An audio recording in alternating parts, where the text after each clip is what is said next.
He sat by her side until her final breath. Ignored, judged, erased by the people who never knew their real story. But when the envelope arrived, everything changed. Secrets spilled, walls crumbled, and for the first time, love spoke louder than pride. Stay tuned. You won't believe how it all unfolds. The hospital room was steeped in silence, broken only by the soft beeping of the heart monitor, like the final breaths of time itself. The last rays of daylight filtered through the partially drawn blinds, casting pale slivers of light across the worn linoleum floor. Flowers crowded the windowsill, bouquets from co-workers, neighbors, friends, and family. They tried to fill the air with sweet scents, but they couldn't mask the heavy presence of death. By the bedside, Daniel Brooks sat motionless, his hand tightly clasping Sarah Whitman's.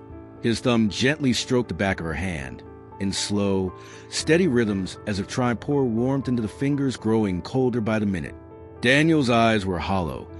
The sleepless nights etched deep into his face, but he didn't complain. He didn't once look away from her. He paid no attention to the disapproving glances Evelyn Whitman, Sarah's mother, kept shooting him from across the room. Nor did he react when Harold Whitman, Sarah's father, stood rigidly by the window, arms crossed, staring out into the parking lot as if hoping he could somehow disappear from this reality. Daniel only leaned closer, whispering into Sarah's ear. "You've always been brave," he said softly, "even when they didn't understand you, especially then." No one else in the room knew about the dinner Sarah had declined, the family trips she had always refused to join. No one asked, and Sarah never explained. She had long since learned to keep Daniel hidden from the world she grew up in, not out of shame, but out of love. A young nurse entered the room, checking the 4-line with practiced ease. She offered Daniel a gentle smile. "Mr. Brooks, if you need anything, just let us know." Evelyn's brow furrowed sharply at the mention of the name. She repeated it under her breath, almost a whisper. Brooks. Daniel heard it. He always heard it. But like every time before, he said nothing. The silver wedding band on his ring finger caught the dim light as he brushed a stray lock of hair from Sarah's forehead. That ring had never left his hand in 7 years. Not since the day they had exchanged vows in secret at the Willow County Courthouse. Sarah wore a ring, too, small, delicate, easy to overlook at family gatherings. But today, a beam of sunlight sliced through the narrow blinds and struck her ring directly, making it glint brightly under Evelyn's cold gaze. No one spoke, no one asked, and Sarah, in her final breaths, no longer had to hide the choice her heart had made.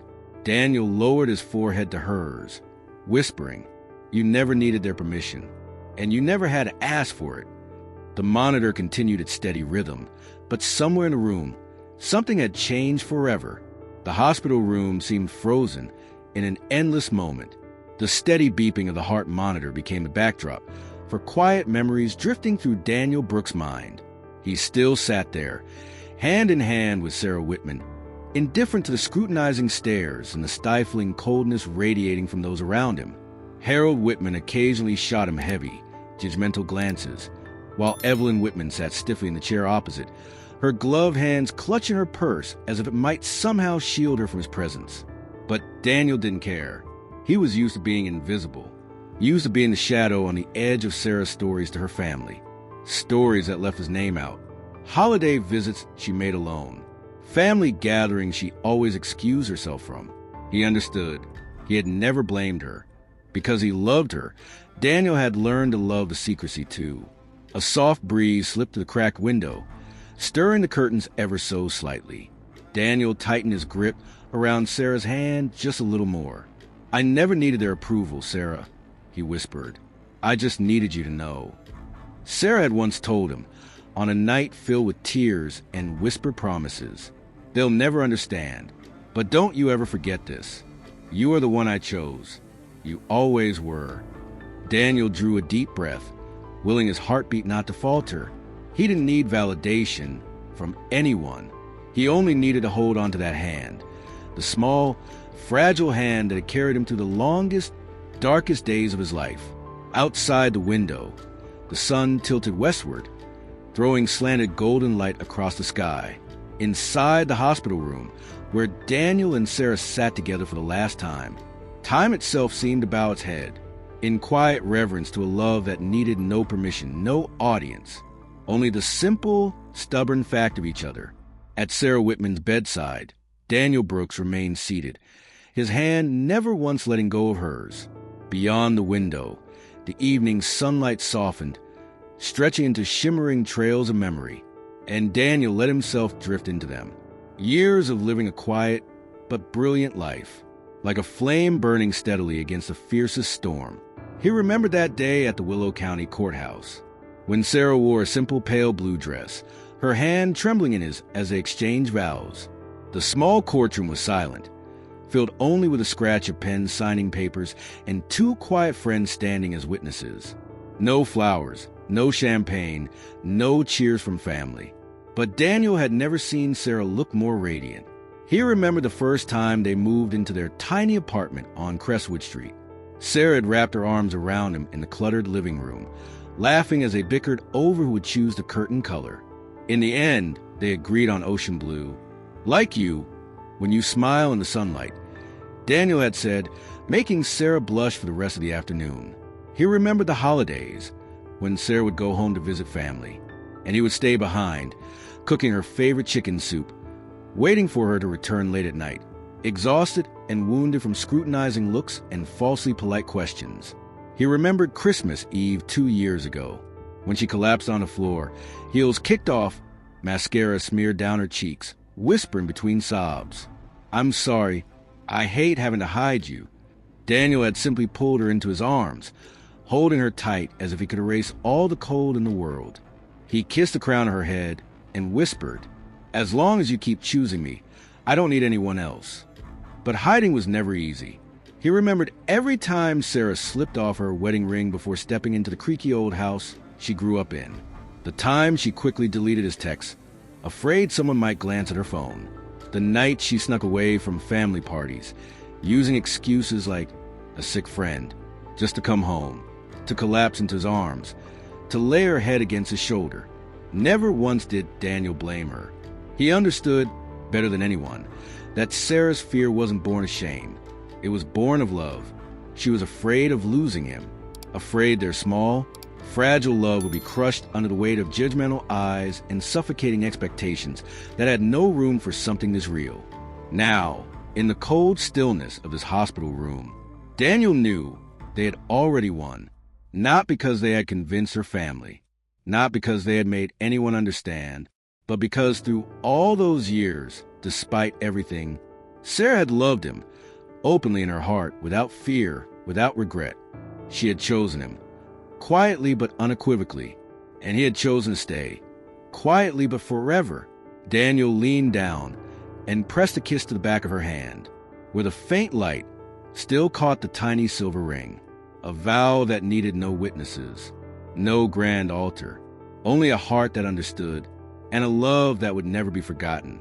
The steady beeping of the heart monitor filled the room, each pulse tapping lightly against the air, thick and suffocating with tension. Daniel Brooks remained steadfast beside Sarah Whitman, his hands tightly woven with hers, completely silent against the unfamiliar gazes from those around him. Across the room, Evelyn Whitman kept darting glances toward Daniel, her mouth pressed into a hard line, her hands clutching the pearl necklace at her chest like a shield.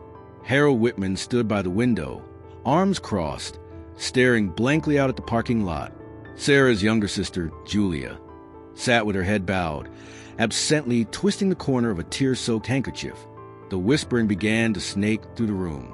Who is he? He's supposed to be a close friend? Cousin Clarissa, seated not far away, whispered a little too loudly. Such a pity. But really, this isn't the time to make things harder for the family.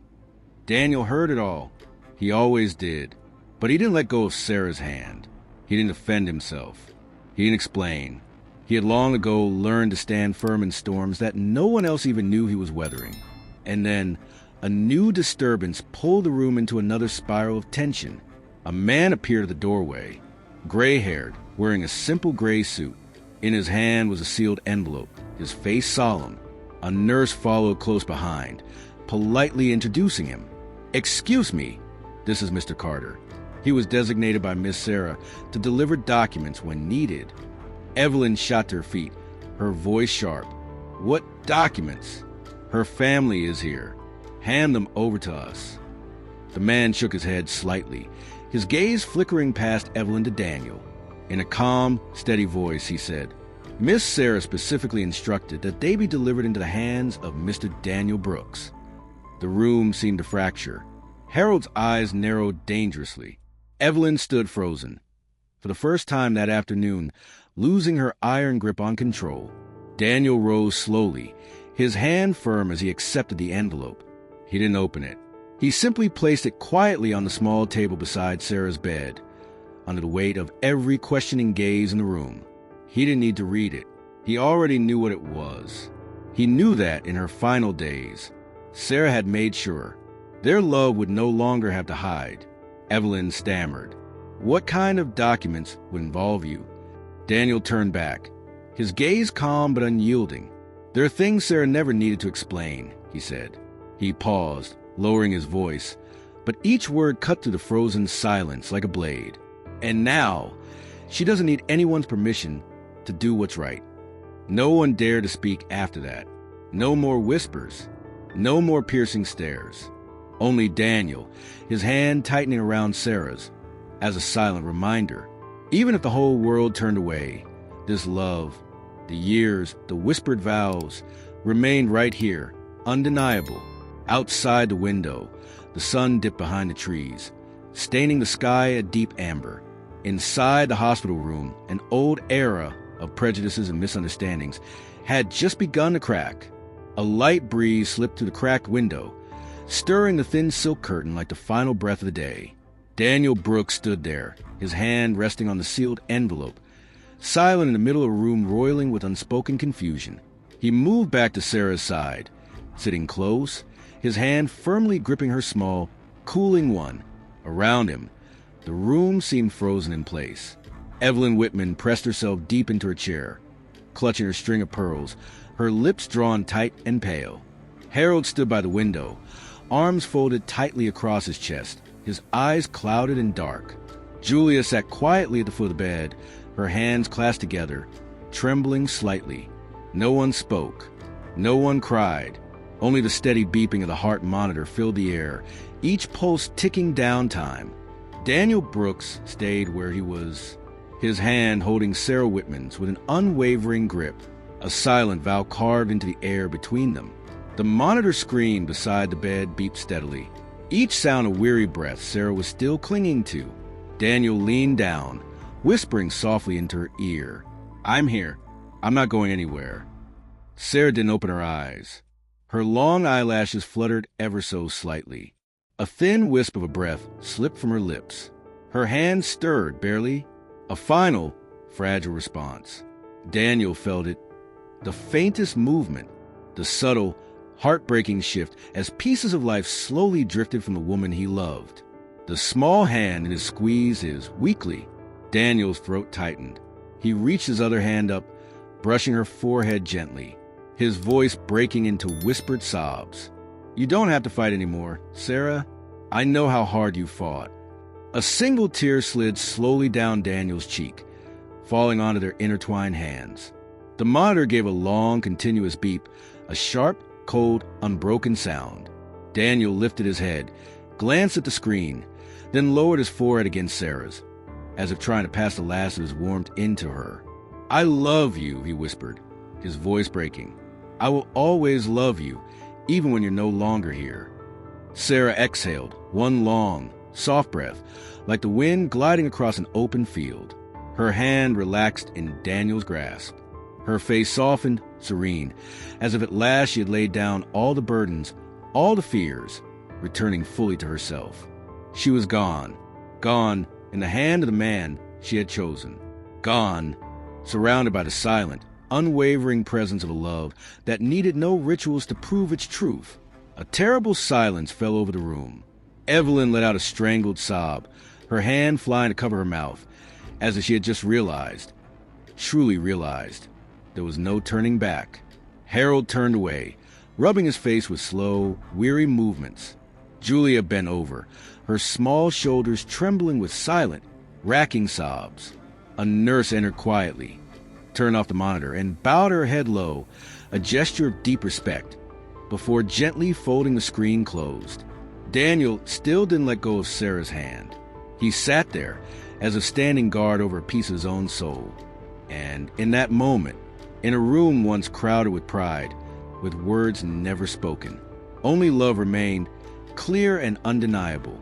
No validation needed, no permission asked, only presence, simple, complete, eternal, in that aching silence. Another nurse stepped into the room, this time carrying a small file. It was head nurse Alvarez, returning, her face serious but not cold. She stopped beside the bed, her voice low and steady. Per the patient Sarah Whitman's instructions, we need to confirm who has the legal authority to make final arrangements. She cast a brief, meaningful glance at Daniel before turning to Whitman family, who stared back at her, equal parts confused and defensive. According to the duly signed and certified documentation, Alvarez continued, opening the file. The designated individual is Daniel Joseph Brooks, legal husband and next of kin. A heavy silence crashed down over the room. Evelyn Whitman stood frozen, her lips trembling, as if she wanted to protest but couldn't find the words. Harold took a step back, his shoulders sagging. Julia, the only one brave enough to look directly at Daniel, opened her mouth, then closed it again, speechless. Nurse Alvarez remained polite but firm. A copy of the marriage certificate has been included in the medical file. They were married at Willow County Courthouse 7 years ago. Evelyn practically screamed, "That's impossible. We won't accept this. Sarah would never." Daniel calmly reached into the inner pocket of his jacket and pulled out a small, time-worn folder. He opened it gently, as if performing a private ritual. Inside, encased carefully in laminate, the thin sheet gleamed faintly under the dim light. An official marriage certificate, bearing two signatures side by side, Daniel Brooks and Sarah Whitman. He walked forward slowly and handed the document to Nurse Alvarez, who nodded in formal acknowledgement before the gathered room. No boasting, no bitterness. Daniel simply turned back, sat down again beside Sarah, and resumed holding her hand, as if the two of them still lived inside a world no one could touch. The room sank into a strange, heavy silence, a blend of shock, shame, and the weight of all the things that had never been said aloud. Julia swallowed hard, her voice cracking through the thick air. She never told me." Her voice was hoarse. Daniel met her gaze, his own soft and sorrowful, without a trace of anger, because she didn't want to have to choose between me and her family. Another long, aching pause filled the space. Outside, the sound of cars pulling away from the parking lot grew sparse, leaving only the faint rustling of the wind in the trees. And then, in that raw, suspended moment, Evelyn Whitman, the once proud mother clinging to her rigid expectations, sank slowly into the nearest chair, her trembling hand clutching at the string of pearls around her neck, as if only now realizing she had never truly known her daughter at all. Daniel leaned closer to Sarah, whispering so low it was almost part of the wind.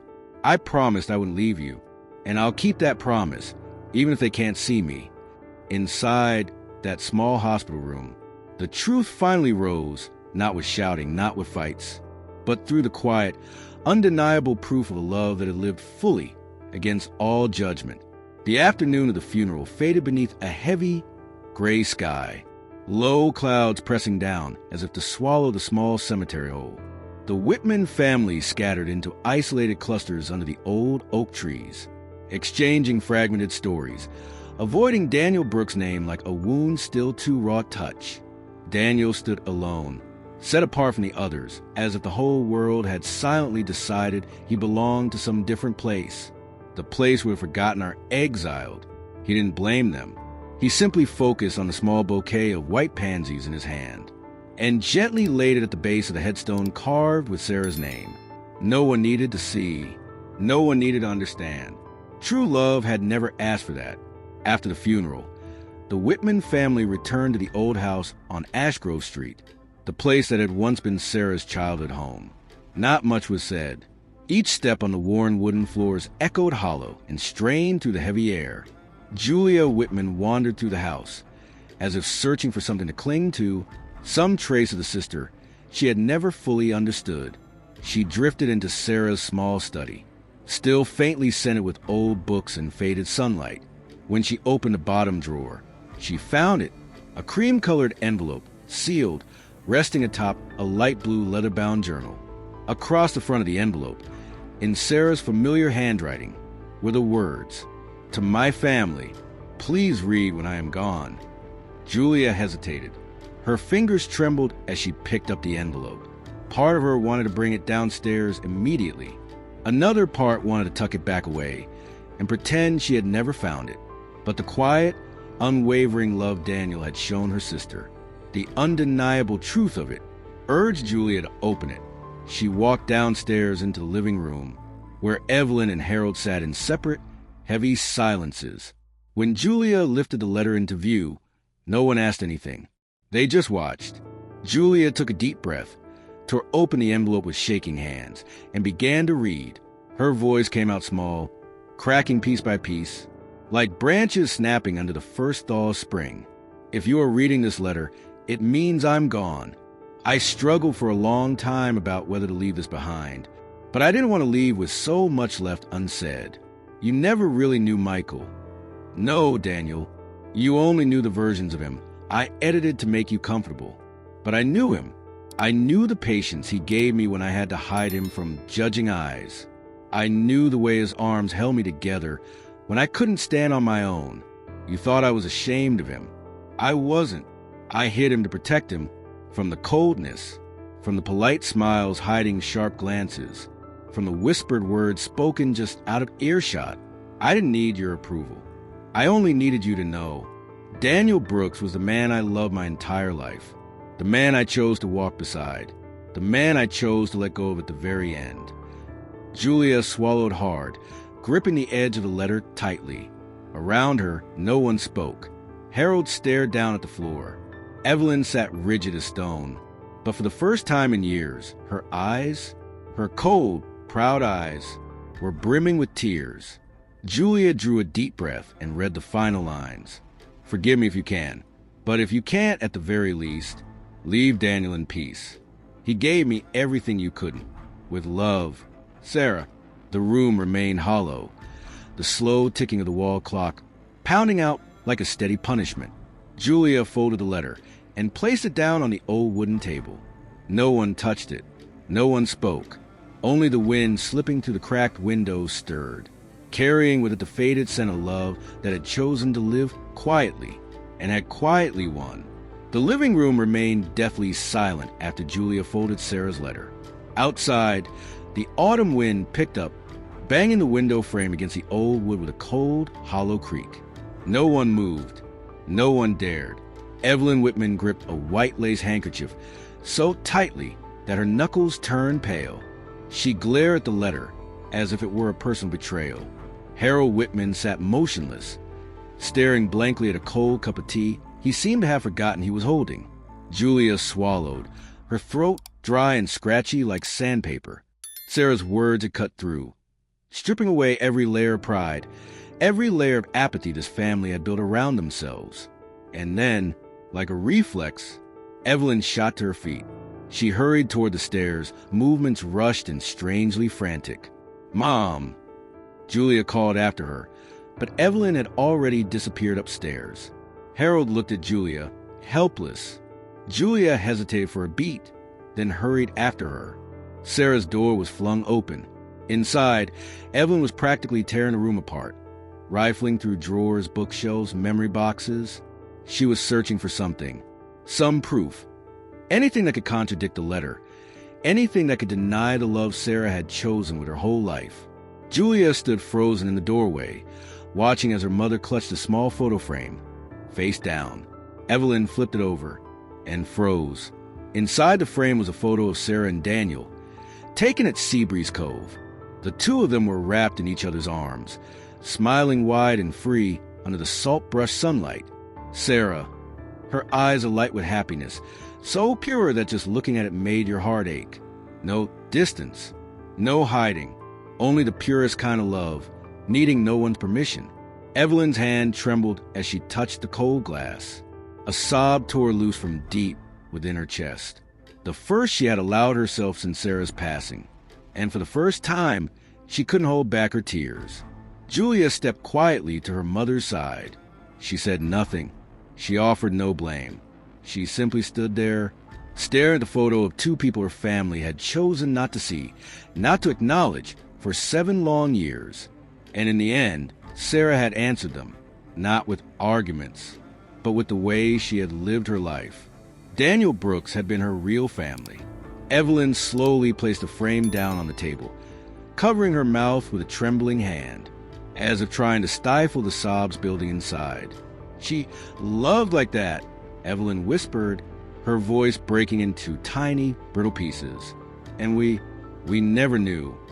Julia squeezed her mother's shoulder gently, feeling, for the first time, a small crack open between them, a crack wide enough for regret to seep in, wide enough for change to begin. At the bottom of the stairs, Harold sat in silence, his aged eyes staring toward the window, where the autumn leaves spun in the wind, twisting like forgotten memories trying to find their way home. And somewhere in the whispering wind, it was as if Sarah's voice murmured, "I only ever wanted you to see me, to truly see me." Evening fell, pulling a soft sadness over the house, a house that had once been cold, but was now learning for the first time what it meant to mourn. As darkness crept over each window pane, the Whitman house sat heavy and still like a block of frozen stone. No more hurried footsteps, no more whispered judgments, only the crushing weight of what could never be retrieved, and all the things left unsaid. Evelyn Whitman sat frozen on the sofa, her hands knotted together, her empty gaze fixed on nothing. The photo of Sarah and Daniel remained on the coffee table in front of her, like a silent indictment.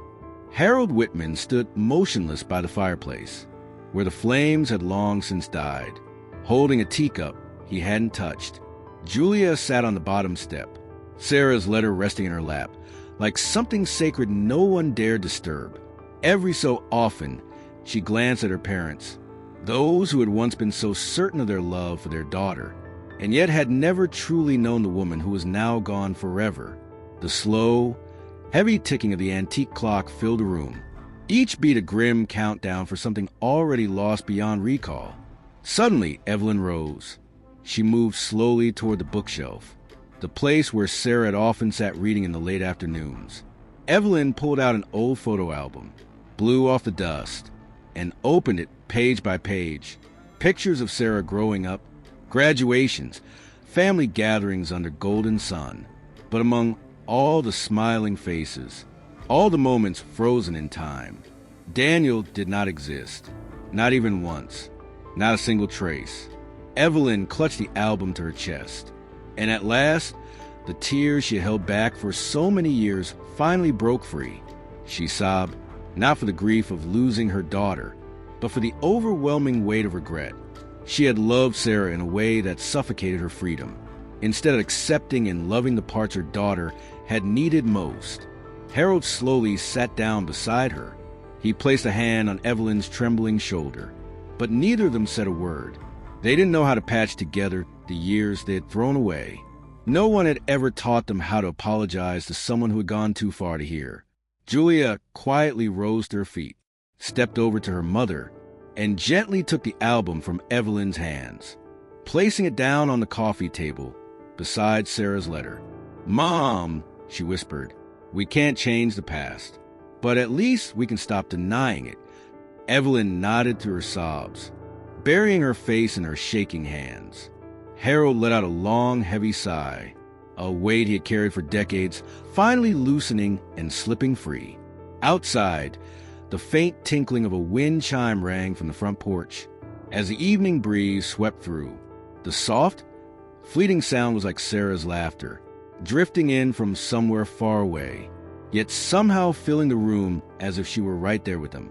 None of them knew where to begin making amends, but for the first time, in a house once heavy with silence and pride, pain gave way to something more fragile.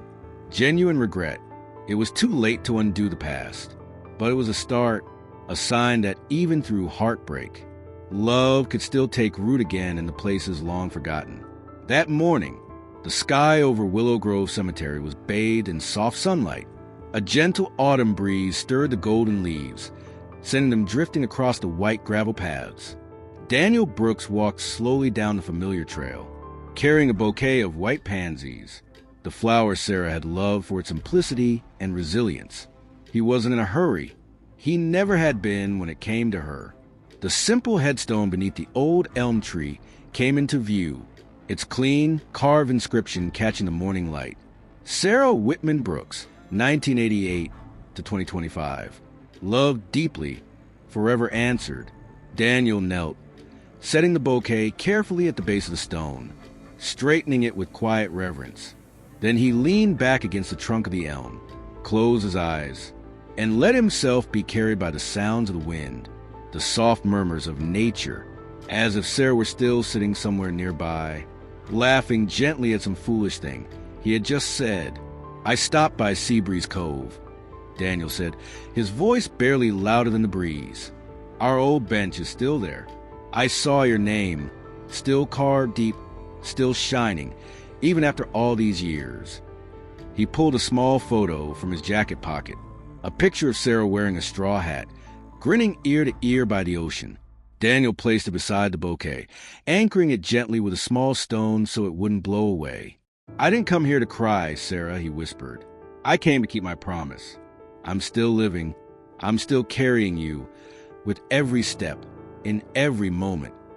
Daniel tilted his head back, gazing up at the endless blue sky.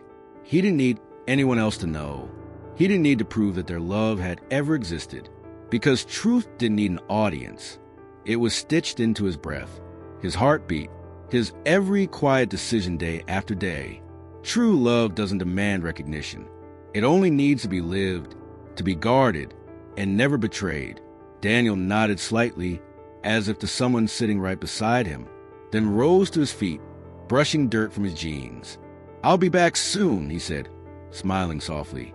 And so, beneath the rustling canopy of leaves, in the gentle sunlight of a new day, Daniel Brooks turned and walked away, carrying not just memories, but a love that would never fade. The white gravel path slowly disappeared behind Daniel Brooks, but the presence of Sarah Whitman seemed to walk beside him still, not as sorrow, but as a quiet, steady strength. The autumn wind whispered through the old trees of Willow Grove, stirring the leaves into a symphony of wordless stories. The sky stretched out, a vast, piercing blue. Daniel paused at the cemetery's gate, turning back one last time. The simple headstone beneath the old elm seemed to glow in the golden light, humble, enduring, impossible to erase. No extravagant wreaths, no flowery speeches, no crowds to bear witness. The love between him and Sarah had lit itself from within, needing no permission, needing no validation. Only truth, only two hearts that had once held each other tight through every storm. Daniel tucked his hands into his jacket pockets and walked slowly toward the gate. In the small parking lot beyond, his old pickup truck waited patiently, silent and steadfast like an old friend. And Daniel knew life would go on. There would be mornings when he woke up, still instinctively reaching out for someone who was no longer there. There would be afternoons when he walked home, stopping by the familiar flower shop just to buy a bouquet of white pansies, like a habit that had never grown old. There would be moments when the ache of missing her would crash over him like a sudden, unstoppable wave. But he also knew he would never truly be alone, because the love they had shared, the kind that needed no stage, no applause, was alive in every cell of his body, in every beat of his heart. Daniel lifted his face to the sunlight, letting the breeze thread through his hair, letting memory smile quietly inside his chest. He didn't need the world to understand, because Sarah had understood. And sometimes one soul who understands you is already a whole universe. A golden leaf drifted down, brushing his jacket, light as Sarah's familiar touch whenever she whispered something silly. Daniel smiled, picked up the leaf, and tucked it into the small leather journal he always carried, preserving a piece of her for the next chapters of his life. Because real love isn't loud. It doesn't ask for permission. It doesn't explode like fireworks. It simply waits, silent, steady, for you to step forward and accept it under the wide open sky. Daniel Brooks walked on, one step at a time, without rushing, without regret, because he had loved, completely, steadfastly, and without needing anyone to watch. And in that gentle silence, love, just as Sarah had once whispered, was still, always, real,